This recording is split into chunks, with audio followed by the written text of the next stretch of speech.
Beloveds,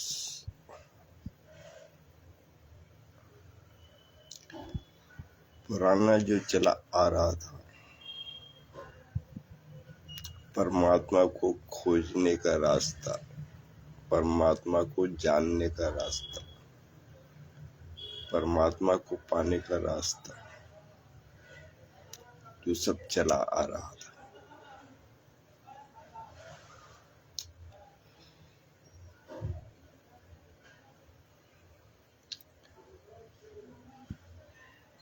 जपा और दूसरे जो साधन थे परमात्मा को पाने के लिए,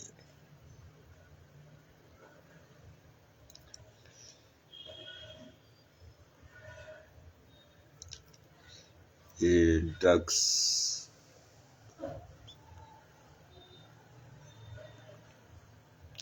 और एक पैर पे खड़ा होना, तो जितने भी ये रास्ते चल रहे थे सब आत्मा जो है परमात्मा की तरफ चलती है। तो ये सब चल रहे थे, फिर अचानक एक दिन ओशो का उदय हुआ। उन्होंने सारा स्टॉप कर दिया, उन्होंने मंत्र दीक्षा भी हटा दी और जीना सिखा दिया। उनके अमृत वचन जब कोई सुन ले, कोई पढ़ ले, उसके अंदर एनलाइटनमेंट का सीड उसी समय आ जाता है। फिर वो सीड धीरे धीरे स्फुरण होता है, तो वो आ जाता है उसी समय। यही उसकी सुनने मात्र से, वो कहें सुनने मात्र से उपलब्ध हो जाता है। तो यही ओशो की क्वालिटी, एक बार भी सुन लिया, पढ़ लिया, उससे सभी बैठ गए उस हवा में। तो उसने तोड़ दिया सारा पास्ट, जो रिलीजियंस जो चले आ रहे थे उसने स्टॉप कर दिया उसको। भाई आदमी प्रेजेंस में आ गया, अवेयरनेस में आ गया और वो बीज बैठ गया उसके अंदर, फिट बैठ गया एकदम से, एक ही सेकंड में बैठ गया। जो प्रयास करते थे उसको बिठाने की, वो बैठ गया। यही उसकी सामर्थ्य है। बहुत बड़ा गुरु, बहुत बड़ी चेतना है। लेकिन नाउ आई एम कल की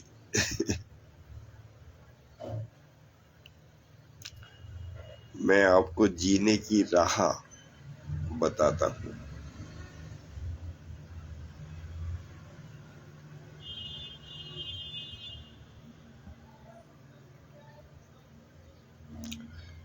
उन्होंने ऐसा भी कहा कि तुम अकेले भी रह सकते। पुराने धर्मों ने भी कहा कि तुम अकेले रह के भी साधना करो। लेकिन मैं बिल्कुल डिफरेंट हूँ। I am against all. मैं कहता हूँ तुम अपने परिवार में रहो। एक स्त्री और एक पुरुष बहुत जरूरी है इस पृथ्वी के ऊपर। यंग यांग दोनों एनर्जी साथ रहे और फिर दोनों ही परमात्मा की तरफ चले आगे। यही मेरा प्रयास है। अकेले का छोड़ दो, अकेले वाला सिस्टम छोड़ दो।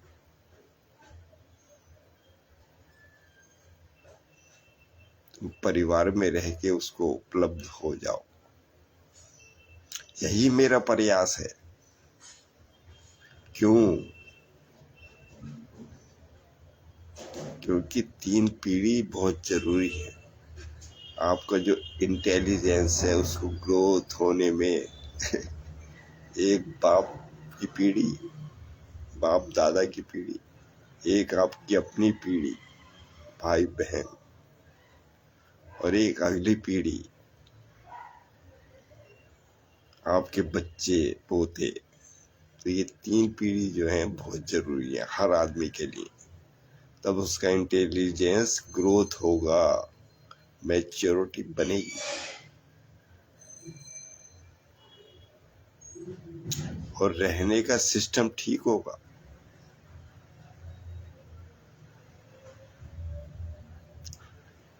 कि आपने अपने माँ बाप की सेवा की, आपके बच्चे आपकी सेवा करें वृद्धावस्था में, तो ये बहुत जरूरी है। ये 3 पीढ़ियों का संगम बहुत जरूरी है।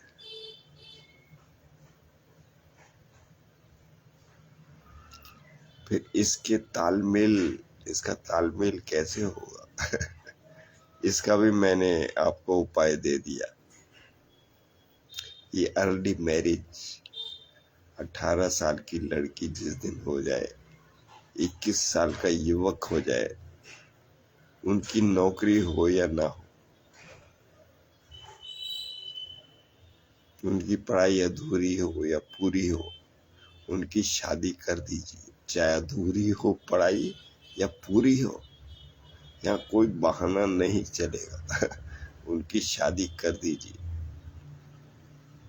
वो जब अबोध अवस्था में अपने ससुराल में फिट हो जाए तो कभी भी उनको छोड़ेंगे नहीं। सास ससुर को कोई नहीं छोड़ेगा, अंत तक सेवा करेंगे उसकी।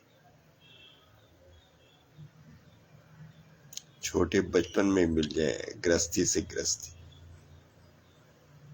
तो पहला तो मेरा यही प्रयास है।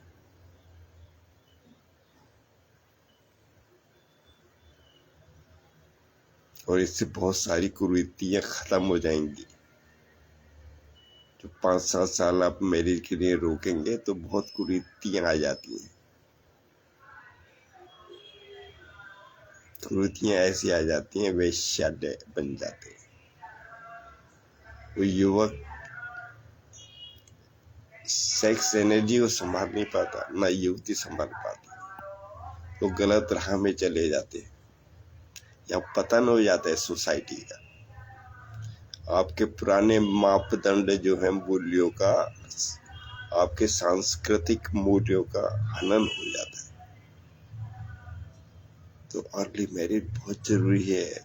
ये पुराने को आप बांध के रखिए। आपकी जो संस्कृति है, हिंदुस्तान की जो संस्कृति है, उसको पनपने दो थोड़ा सपोर्ट दो। बचपन में शादी कर दो। फिर ये ड्रग्स है, दूसरी चीजें हैं, ये कहाँ आ पाएंगी। उस 18 साल में की लड़की होगी, शादी हो जाएगी, तो ये चीजें नहीं आ पाएंगी।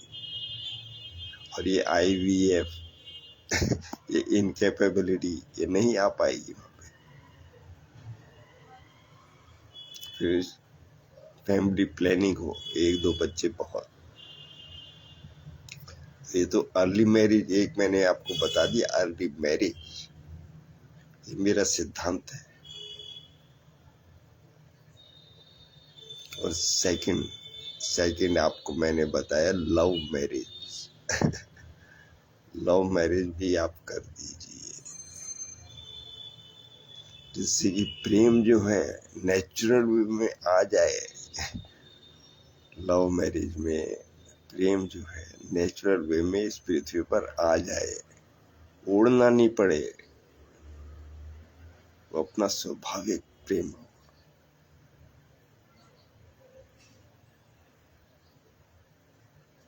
तो लव मैरिज बहुत जरूरी है।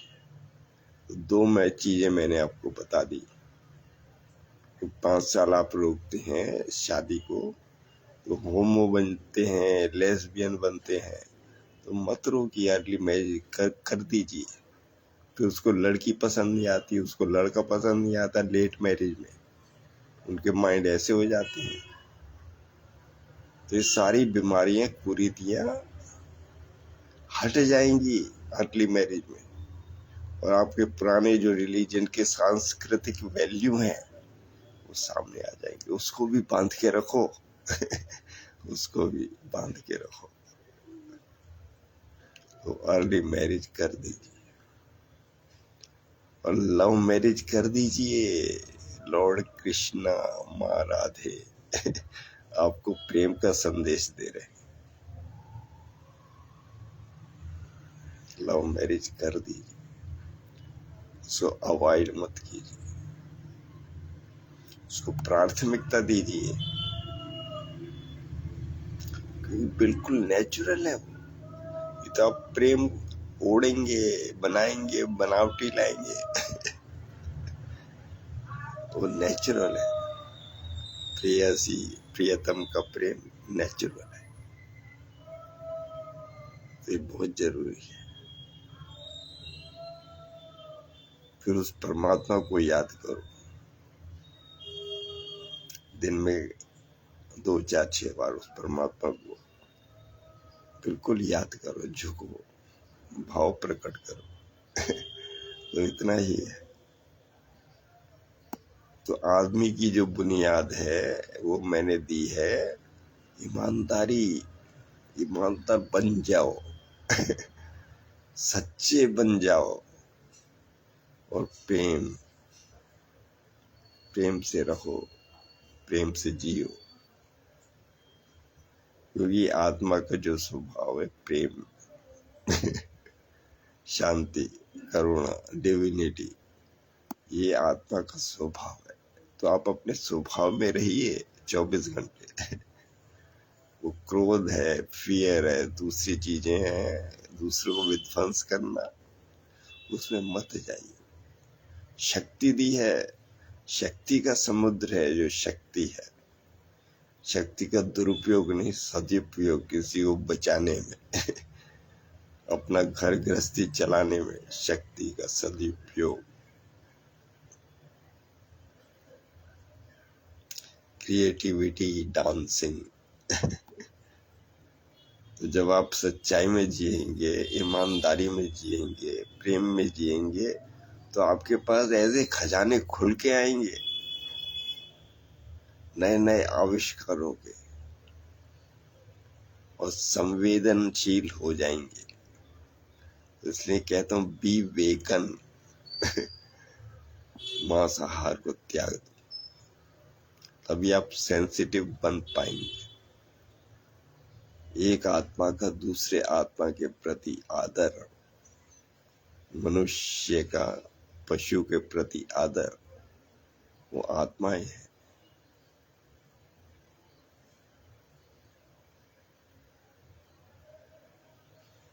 जय हो। आज इतना ही। हरिओम तत्सत। हरिओम हरिओम हरे कृष्णा कृष्णा कृष्णा हरि हरि, हरे राम राम राम हरे हरे। ओम।